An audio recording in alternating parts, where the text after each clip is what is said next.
Friends, video ನೋಡ್ತಾ ಇರೋ ಪ್ರತಿಯೊಬ್ಬರಿಗೂ ಥ್ಯಾಂಕ್ ಯು ಸೋ ಮಚ್. ಯಾರ್ಯಾರು ವಿಡಿಯೋ ನೋಡ್ತಾ ಇದ್ದೀರಿ, ಹಿರಿಯರು ಕಿರಿಯರು ಎಲ್ಲರಿಗೂ ನಮಸ್ಕಾರ. ಇವತ್ತಿನ ವಿಡಿಯೋ ಸ್ಟಾರ್ಟ್ ಮಾಡೀನಿ. ಈಗ ತುಂಬ ದಿನದಿಂದ ವಿಡಿಯೋ ಮಾಡೋಕ್ಕಾಗ್ತಾ ಇರಲಿಲ್ಲ. ವಿಡಿಯೋ ಮಾಡ್ತೀನಿ ಅಂತ ಸ್ಟಾರ್ಟ್ ಮಾಡ್ತೀನಿ, ಡೈಲಿ ವೀಡಿಯೋಸ್ ಮಾಡ್ತೀನಿ ಅಂತ ಹೇಳ್ತೀನಿ, ಆದರೆ ವಿಡಿಯೋ ಮಾಡೋಕ್ಕಾಗೋದಿಲ್ಲ. ಹಂಗಾಗಿ ಇವತ್ತು ವಿಡಿಯೋ ಮಾಡಲೇಬೇಕು, ಇನ್ನು ಮುಂದೆ ಡೈಲಿ ಅಂತ ಸ್ಟಾರ್ಟ್ ಮಾಡ್ತಾಯಿದ್ದೀನಿ. ನೋಡೋಣ ಏನಾಗುತ್ತೆ ಅಂತ. ನೋಡಿ, ಇದು ಜೋಳದ ಕಡ್ಡಿ. ಈಗ 1.5 ತಿಂಗಳು ಕಂಪ್ಲೀಟ್ ಆಯಿತು. ಇನ್ನೊಂದು 20 ದಿವಸ ಆಯಿತು ಅಂದರೆ ನಮಗೆ ಕಟಾವು ಬರುತ್ತೆ.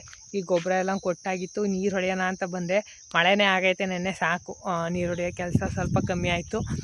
ಇವತ್ತು ವಿಡಿಯೋ ಬಂದು ಬೆಳಗ್ಗೆ 10 ಗಂಟೆಯಿಂದ ಸ್ಟಾರ್ಟ್ ಮಾಡ್ತಾಯಿದ್ದೀನಿ. ದನಗಳಿಗೆಲ್ಲ ಕಲ್ಕುಚ್ಚು ಕೊಟ್ಬಿಟ್ಟು ಬಂದಿದ್ದೀನಿ. ಈಗ ಹೋಗಿ ಹುಲ್ ಕುಯ್ದು ಹಾಕಬೇಕು. ಜೋಳದ ಕಡ್ಡಿ ಮನೆ ಹತ್ರನೇ ಐತಲ್ಲ, ಅದನ್ನೇ ಸ್ವಲ್ಪ ಕುಯ್ದು ಹಾಕಬೇಕು. ಇದು ಗದ್ದೆ ಹತ್ರ ಫಸ್ಟ್ ಹೋಗ್ಬಿಟ್ಟು ನೋಡ್ಕೊಂಬರೋಣ. ಇನ್ನೇನಾರೇ ಮಳೆ ಆಗಿತ್ತಲ್ಲ, ರಾತ್ರಿ ಏನಾರೇ ಹಂದಿ ಗುಳೆಲಕ್ಕ ಏನಾರೇ ಬಂದು ಜೋಳದ ಕಡ್ಡಿ ಏನಾರೇ ಇದು ಮಾಡಿರ್ತವೆ ಒಂದೊಂದು ದಿವಸ.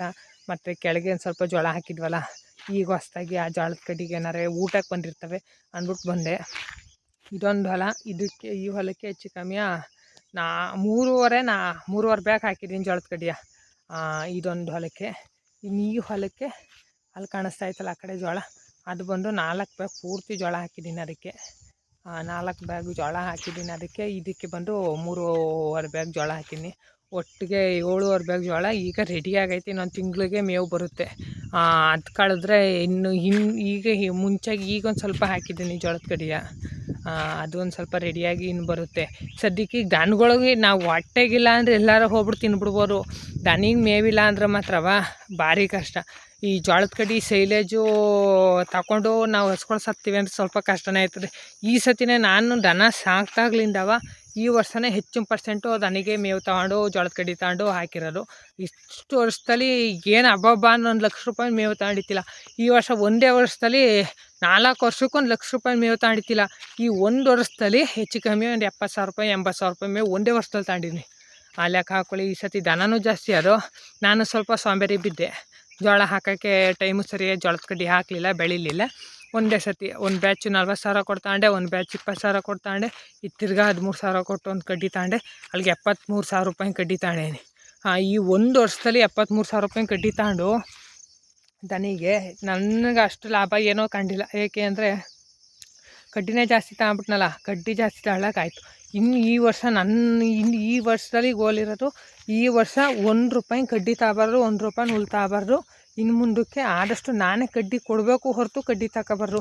ಈಗಲೇ 73 ಆಗೋಯ್ತು. ಈಗ 5ನೇ ತಿಂಗಳು, 4 ತಿಂಗಳಿಗೆ 73,000 ರೂಪಾಯಿ ಕಡ್ಡಿ ತಗೊಂಡು ತಿನ್ನಿಸಿದ್ದೀನಿ. ಒಂದು 10,000 ರೂಪಾಯಿ ಒಣಲು ತಿನ್ನಿಸಿದ್ದೀನಿ. 83,000 ಆಯಿತು. ಗೊಬ್ಬರ ಮರಿದ್ರೆ ಗೊಬ್ಬರ ದುಡ್ಡು ಮೇವಿಗೆ ಕಲಾಸು. ಏನೂ ಉಳ್ಕೊಂಡಿಲ್ಲ ಗೊಬ್ಬರ ದುಡ್ಡು. ಗೊಬ್ಬರ ಮಾರ್ಕೊಂಡ ಈ ವರ್ಷ 1 ಲಕ್ಷ ರೂಪಾಯಿಂದ ಅಂತ ಇದ್ದರು. 1 ಲಕ್ಷ ರೂಪಾಯಿ ಗೊಬ್ಬರ ದುಡ್ಡು ಕಲಾಸು, ಏನು ಉಳ್ಕೊಂಡಿಲ್ಲ ಅಲ್ಲಿ. ಇನ್ನು ಮೇಲೆ 1 ರೂಪಾಯಿ ಜೋಳದ ಕಡ್ಡಿ ತಗೋಬಾರ್ದು, 1 ರೂಪಾಯಿ ಒಣಲು ತಗೋಬಾರ್ದು. ಏನಿದ್ರು ಕೈ ತಿಂಡಿ ತಗೊಂಡು ಮೇಂಟೈನ್ ಮಾಡ್ಕೋಬೇಕು ಅಂತ ಅಂದ್ಕೊಂಡಿದ್ದೀನಿ. ಅಂದ್ಕೊಂಡಂಗೆ ಆಗ್ಬಿಟ್ರೆ ಸಾಕು. ಏನು ಮಾಡೋಕ್ಕಾಗೋದಿಲ್ಲ, ಒಂದೊಂದು ಸತಿ ಬೆಳೆಯೋಕ್ಕಾಗೋದಿಲ್ಲ. ತಗೊಳ್ಳೇಬೇಕಾಯ್ತದೆ ಅಂದರೆ ತಗೋಬಾರ್ದು ಅಂತ ಡಿಸೈಡ್ ಮಾಡ್ಕೊಂಡಿನಿ. ಆದಷ್ಟು ಇದೊಂದು ಬ್ಯಾಚ್ ಬಂದೈತೆ. ಈ ಬ್ಯಾಚು ಆ ಬ್ಯಾಚು 2 ಬ್ಯಾಚು ಬಂದರೆ ನಾನು ಒಂದು ಹೊಲದಾದರೆ ಒಂದು 2 ತಿಂಗಳು ಆಯ್ತದೆ. ಅದಕ್ಕೆ ಒಂದು ಹೊಲದ ಆ ಹೊಲದ ಈ ಹೊಲದ ಒಂದು ಹೊಲದ ಜೋಳದ ಕಡ್ಡಿ ಕೊಟ್ಕೊಳ್ಳೋಣ ಅಂತ ಮಾಡಿದ್ದೀನಿ. ಒಂದು ಹೊಲದ ನಮಗೆ ದನಿಗೆ ಬಿಟ್ಕೊಳ್ಳೋಣ. ನೆಕ್ಸ್ಟ್ಗೆ ಹೆಂಗೂ ಈಗ ಕೆಳಗಡೆ ಜೋಳ ಹಾಕಿದ್ದೀವಲ್ಲ, ಅದು ಬತ್ತು ಅಂದರೆ 1 ತಿಂಗಳು ಮೇವು ಆಯ್ತದೆ. ಇನ್ನೊಂದು 20 ದಿವಸ ಕಳ್ಕೊಂಡು ಇನ್ನೊಂದು ಹೊಲ, ಈ ಹೊಲ ಬಾಕಿ ಐತೆ. ಆ ಕಡೆ ಹೊಲ ಇದೆಲ್ಲ ನನ್ನಲ್ಲ ಹೊಲ. ಅದು ಬೇರೆ ಏನಪ್ಪ ಇದು 1.5 ಎಕರೆ 2 ಎಕರೆ ಭೂಮಿ ಐತೆ ಅಷ್ಟೇ ಅಂತ ಇದೆ. ಇಷ್ಟೆಲ್ಲ ಹೊಲ ತೋರಿಸ್ತಾನೆ, ಇಷ್ಟೆಲ್ಲ ಜೋಳ ಹಾಕೋನೆ ಅಂತ ಅಂದ್ಕೊಬೇಡಿ. ಎಲ್ಲನೂ 1 ವರ್ಷ ಮೇವಿಗಾಗೋಂಗೆ ಅಲ್ಲಿ 1 ವರ್ಷಕ್ಕೆ ಇಷ್ಟು ಮತ್ತು 2 ವರ್ಷಕ್ಕೆ ಇಷ್ಟು ಅಂತ ಲೀಸ್ ಹಾಕಿಸ್ಕೊಂಡಿರ್ತೀನಿ ಮೇವು ಬೆಳೆಯೋಕ್ಕೆ ಅಂತಲೇ. ಅದನ್ನೂ ನಮ್ಮ ಸ್ವಂತ ಹೊಲ ಅಲ್ಲ. ಈ ಹೊಲ ಒಂದು ಹೊಲ ಇನ್ನು ಬಾಕಿ ಐತೆ. ಇದು ಇಬ್ಬರದು. ಈ ಜೋಳ ಇದು 2 ಒಬ್ಬರದೇ ಹೊಲ. ಈ ಹೊಲಕ್ಕೆ ಹಾಕಿದ್ದೀನಿ, ಈ ಹೊಲಕ್ಕೆ ಹಾಕಿಲ್ಲ ಜೋಳದ ಕಡ್ಡಿಯ. ಇದೇ ಈಗ ಇನ್ನೊಂದು ಬ್ಯಾಚು, ನೆಕ್ಸ್ಟ್ ಬ್ಯಾಚಿಗೆ ಜೋಳದ ಕಡ್ಡಿ ರೆಡಿ ಮಾಡ್ಕೊಂಡು ಹಾಕ್ಕೊಂಡ್ರೆ ಇದೊಂದು 2-3 ತಿಂಗಳು ಆಯ್ತದೆ ನನಗೆ. ಇದು ಹೆಚ್ಚು ಕಮ್ಮಿ 4-5 ಬ್ಯಾಗ್ ಜೋಳ ಹಿಡಿತದೆ. ಈ ಹೊಲ 3 ಎಕರೆ ಹೊಲ ಇದು ಪೂರ್ತಿ, ಅಲ್ಲಿಂದ ಅಲ್ಲಿ ಗಂಟ ಲಾಸ್ಟ್ ಗಂಟ.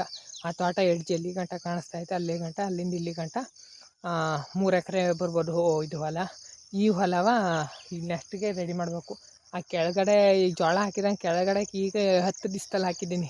ಜೋಳ ಎಲ್ಲ ಚೆನ್ನಾಗಿ ಕಾಣಿಸ್ತೈತೆ. ನೆಕ್ಸ್ಟು ಹಾಕ್ತೀನಿ ವಿಡಿಯೋದಲ್ಲಿ. ಈ ಹೊಲ ಮಾತ್ರ ಈಗ ಹಾಕಿಲ್ಲ. ಇನ್ನೊಂದು 15 ದಿವಸ ಕಳ್ಕೊಂಡು ಒಂದು 8-10 ದಿವಸ ಒಂದು 10 ದಿವಸ ಕಳ್ಕೊಂಡೇ ಹಾಕ್ಬಿಡ್ತೀನಿ.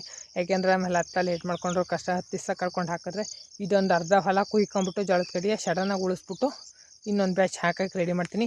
ಮನೆ ಹತ್ರನೂ ಈ ಜೋಳದ ಕಡ್ಡಿ ಕುಯ್ತಾ ಇದ್ದೀನಲ್ಲ, ಆ ಜೋಳದ ಕಡ್ಡಿನೂ ಇನ್ನೂ ಖಾಲಿ ಹಾಕಕ್ಕೆ ಬಂದೈತಲ್ಲ, ಇನ್ನೊಂದು 15 ದಿವಸ ಅದು ಖಾಲಿ ಆಯ್ತದೆ. ಅದನ್ನೂ ಇನ್ನೊಂದು ಬ್ಯಾಚ್ ಉಳಿಸ್ಬಿಟ್ಟು ಅದಕ್ಕೂ ಇನ್ನೊಂದು ಬ್ಯಾಚ್ ಹಾಕ್ಬಿಟ್ರೆ ಅದಕ್ಕೇನು ಜಾಸ್ತಿ ಹಾಕೋಕ್ಕಾಗೋದಿಲ್ಲ. ಒಂದು ಅರ್ಧ ಎಕರೆಗೆ ಜೋಳದ ಕಡ್ಡಿ ಹಾಕ್ಬೋದು. ನಮ್ಮ ಅವಕ್ಕೇನು ಬಾಕಿವೆಲ್ಲ ನಾಟಿ ಮಾಡೋ ಅಂಥ ಗದ್ದೆಗಳು. ಭತ್ತ ನಾಟಿಗೆ ನಮ್ಗೆ ಊಟಕ್ಕೆ ಬೇಕಲ್ಲ, ದನಿಗೆ ಎಲ್ಲ ಬೆಳ್ಕೊಳಕ್ಕೋರು ನಮ್ಮ ಊಟಕ್ಕೆ ನಮ್ಮ ಹೊಟ್ಟೆಗೆ ಬೆಳ್ಕೋಬೇಕಲ್ಲ ಏನಾದ್ರು. ಅದಕ್ಕೆ ಗದ್ದೆ ನಾಟಿ ಬಿಟ್ಕೊಂಡು ಇನ್ನು ಬಾಕಿ ಎಷ್ಟು ಉಳ್ಕೋತಾರೆ ಅಷ್ಟಕ್ಕೆ ಜೋಳದ ಕಡ್ಡಿ ಹಾಕಬೇಕು.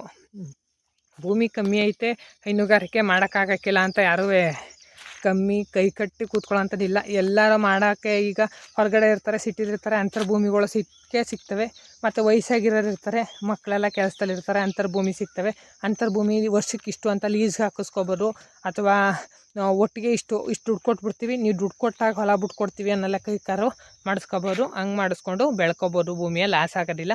ಆದಷ್ಟು ರೈತರುಗಳು ಆಗೋಕ್ಕಿಲ್ಲ ಅಂದ್ಕೊಬೇಡಿ, ನಮ್ಮ ಕೈಯಲ್ಲಿ ಎಷ್ಟಾಯ್ತದೆ ಅಷ್ಟು ಮಾಡೋಣ ಅಂತ ಮಾಡಿ. ಆಗ ನಿಮಗೆ ಹೈನುಗಾರಿಕೆಯಲ್ಲಿ ಸಕ್ಸಸ್ಸು ಸಿಗ್ತದೆ.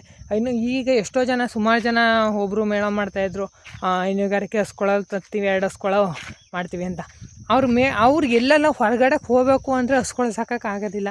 ನಾವು ಹೊರಗಡೆ ಕೆಲವು ಒಂದು ಫಂಕ್ಷನ್ಗಳಿಗೆ ಹೋಗಿದ್ರೆ ಬಂದುಬಿಡ್ಬೇಕು ಸಡನ್ನಾಗಿ. ಬೆಳಗ್ಗೆ ಹೋದರೆ ಇನ್ನು ಸಂಜೆ ಅಷ್ಟೊತ್ತಿಗೆ ಹಾಲು ಕರೆಯೋ ಹೊತ್ತಿಗೆ ಬೆಳಗ್ಗೆ ಹಾಲು ಕರೆದು ಮೇವು ಹಾಕ್ಬಿಟ್ಟು ಹೋದರೆ ಮಧ್ಯಾಹ್ನ ನೀರು ಕುಡಿಸೋ ಹೊತ್ತು ಮನೆ ಹತ್ರ ಇರ್ತೀವಿ ಅನ್ನೋಂಥ ಕೆಪಾಸಿಟಿ ಇತ್ತು, ನಾವು ಮಾಡ್ತೀವಿ ಅನ್ನೋ ಧೈರ್ಯ ಇತ್ತು ಅಂದರೆ ಮಾತ್ರ ಹೈನುಗಾರಿಕೆ ಕೈ ಹಾಕಿ. ಸುಮ್ಮನೆ ಹೈನುಗಾರಿಕೆ ಕೈ ಹಾಕಿದ್ರೆ ಲಾಸು ಆಯ್ತದೆ, ಕೈಯಿಂದ ದುಡ್ಡು ಹೋಯ್ತದೆ, ನೀವು ಮಾಡಿದ್ದು ಶ್ರಮಕ್ಕೂ ಫಲನೂ ಇಲ್ಲ, ಏನೂ ಸಿಕ್ಕೋದಿಲ್ಲ. ಆದಷ್ಟು ರೈತರುಗಳು ಕಷ್ಟಪಟ್ಟು ಮಾಡಬೇಕು. ಕಷ್ಟಪಟ್ಟು ಇಷ್ಟಪಟ್ಟು ಮಾಡಿದ್ರೆ ಮಾತ್ರ ಹೈನುಗಾರಿಕೆ. ನೀವು ಇಷ್ಟಪಟ್ಟು ಮಾಡ್ತೀವಿ ಅಂತ ಬಂದ್ಬಿಟ್ಟು ಕಷ್ಟಪಡೋಕ್ಕಾಗಿಲ್ಲ. ನಾವು ಬಿಸಿಲೊತ್ನಲ್ಲಿ ಕೆಲಸ ಮಾಡೋಕ್ಕಾಗಕ್ಕಿಲ್ಲ, ಬಿಸಿಲೊತ್ನಲ್ಲಿ ಹೊಲದೊಳಕ್ಕೆ ಹೋಗಿ ನೀರು ಹೊಡ್ಯೋಕ್ಕಾಗಿಲ್ಲ, ನೈಟು ಕರೆಂಟ್ ಬಂದಾಗ ನಮ್ಗೆ ಹೋಗಿ ನೀರು ಹಾಯ್ಸೋಕ್ಕಾಗಿಲ್ಲ ಅಂದರೆ ಜೋಳನೂ ಬೆಳೆಯೋಕ್ಕಾಗಿಲ್ಲ, ಹುಲ್ಲೂ ಬೆಳೆಯೋಕ್ಕಾಗಿಲ್ಲ, ಹೈನುಗಾರಿಕೆ ಮಾಡೋಕ್ಕೂ ಆಗೋಕ್ಕಿಲ್ಲ. ಇನ್ನೊಬ್ರು ಕೇಳಿದ್ರಿ, ಬ್ರದರ್ ಹೈನುಗಾರಿಕೆ ಮಾಡ್ತಾಯಿದ್ದೀವಿ, ನಾವು ಹೊಸ್ದಾಗಿ ಸ್ಟಾರ್ಟ್ ಮಾಡಬೇಕು ಅಂದ್ಕೊಂಡಿದ್ದೀವಿ, ನಾವು ಒಂದು 10 ಹಸುಗಳು ಸಾಕಬೇಕು, ಎಷ್ಟು ಎಕರೆ ಮೇವು ಬೇಕು ನೇಪಿಯರ್ ಬೆಳೆಯೋಕ್ಕೆ ಅಂತ ಕೇಳಿದ್ರಿ.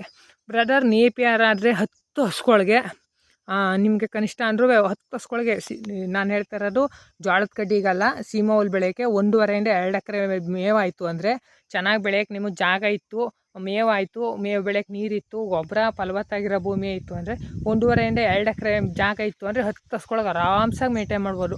ಬರೀ ಖಾಲಿ ಹೊಲಕ್ಕೆ ಹಾಕ್ತೀವಿ ಅಂದರೆ, ತೋಟದೊಳಗೆ ಜೋಳದ ಕಡ್ಡಿ ತೆಂಗಿನ ಮರ ಇರ್ತಾವಲ್ಲ ಅಂಥದ್ರೊಳಗೆ ಹಾಕ್ತೀವಿ ಅಂದರೆ ನೇಪಿಯರ ಒಂದು 2.5 ಎಕರೆ 3 ಎಕರೆ ಮೇವು ಬೇಕಾಯ್ತದೆ 10 ಹಸುಗಳಿಗೆ. ಇಲ್ಲ ಖಾಲಿ ಹೊಲದಲ್ಲಿ ಈ ಥರ ಹೊಲಗಳಲ್ಲಿ ನೇಪಿಯರ್ ಹಾಕ್ತೀವಿ, ದನಿನ ಗೊಬ್ಬರ ಎಲ್ಲ ಚೆನ್ನಾಗಿ ಹಾಕ್ತೀವಿ, ಸೀಮೆ ಗೊಬ್ಬರ ಎಲ್ಲ ಹಾಕೋತೀವಿ, ಕಂಪ್ನಿ ಗೊಬ್ಬರ ಎಲ್ಲ ಹಾಕಿ ಚೆನ್ನಾಗಿ ಬೆಳಿತೀವಿ ಅನ್ನೋ ಅಂತಾರಾದರೆ 1.5 ಇಂದ 2 ಎಕರೆ ಮೇವು ಆಯಿತು ಅಂದರೆ 10 ಹಸುಗಳು, ಕರುಗಳು ಪರುಗಳು ಎಲ್ಲ ಸೇರಿಸಿ ಒಂದು 10 ಹಸುಗಳು ಇದ್ದು ಆಯಿತು ಅಂದರೆ ಆರಾಮದಲ್ಲಿ ಮೇಂಟೈನ್ ಮಾಡ್ಬೋದು. 1.5 ಇಂದ 2 ಎಕರೆ ಜೋಳದ ಕಡ್ಡಿ ಬೆಳಿತೀವಿ ಅಂದರೆ 10 ಹಸುಗಳು ಬೇಕು ಅಂದರೆ 3 ಎಕರೆ ಜಮೀನು ಬೇಕೇ ಬೇಕು. 3 ಎಕರೆ ಜಮೀನು ಆಯಿತು ಅಂದರೆ 10 ಹಸುಗಳ ಮೇಂಟೈನ್ ಮಾಡ್ಬೋದು. ಅದು ಯಾವ ಥರ ಮಳೆಗಾಲದಲ್ಲಿ ಶೀತ ಆದರೂ ಸ್ವಲ್ಪ ಉತ್ತು ವ್ಯವಸಾಯ ಮಾಡೋ ಅಂಥ ಭೂಮಿ ಆಗಬೇಕು.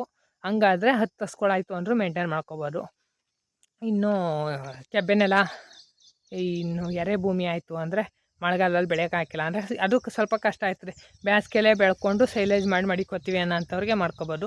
ನಮಗೆ ಸ್ವಲ್ಪ ಶೀತದ ಜಾಗ, ಮನೆ ಹತ್ರನೂ ಮಡಿಕೊಳ್ಳೋ ಜಾಗ ಎಲ್ಲ, ಸೈಲೇಜ್ ಮಾಡ್ಕೊಳಕ್ಕೆ ಆಗೋಕ್ಕಿಲ್ಲ.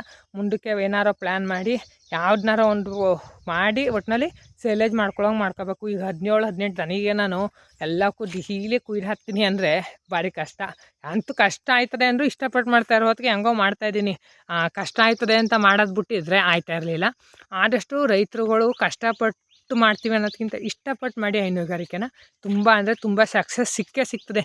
ನಿಮಗೆ ಹಾಲಿನ ದುಡ್ಡಲ್ಲಿ 1 ರೂಪಾಯಿ ಉಳ್ಕೊಳ್ಳಿಲ್ಲ ಅಂದ್ರೂ ಒಂದು 20-30 ಸಾವಿರ ರೂಪಾಯಿ ಅನುದಾನ ದುಡ್ಡು ಬರೋ ಹಂಗೆ ಹಾಲು ಹಾಕ್ಕೊಳ್ಳಿ.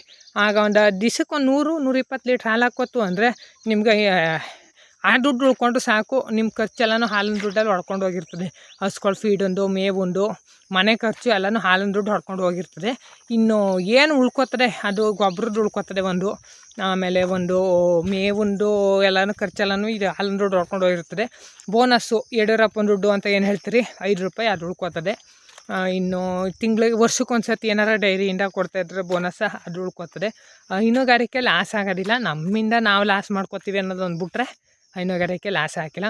ಇದೇ ರೀತಿ ಹೈನುಗಾರಿಕೆ ವೀಡಿಯೋಸ್ನ ಹೆಚ್ಚಾಗಿ ಮಾಡ್ತಾ ಇರ್ತೀನಿ. ನನ್ನ ಚಾನಲ್ನ ಹೊಸ್ದಾಗಿ ಯಾರ್ಯಾರು ನೋಡ್ತಾ ಇದ್ದೀರಿ ಸಬ್ಸ್ಕ್ರೈಬ್ ಮಾಡ್ಕೊಳ್ಳಿ. ಹಳೆಬ್ರು ಯಾರ್ಯಾರು ವೀಡಿಯೋ ನೋಡಿ ಸಪೋರ್ಟ್ ಮಾಡಿ ಸಬ್ಸ್ಕ್ರೈಬ್ ಮಾಡಿಕೊಂಡು ವೀಡಿಯೋ ನೋಡ್ತಾ ಇದ್ದೀರಿ ಎಲ್ಲರಿಗೂ ಮನಸ್ಫೂರ್ತಿ ಧನ್ಯವಾದ. ಇದೇ ರೀತಿ ಸಪೋರ್ಟ್ ಮಾಡ್ತಾಯಿರಿ. Thank you.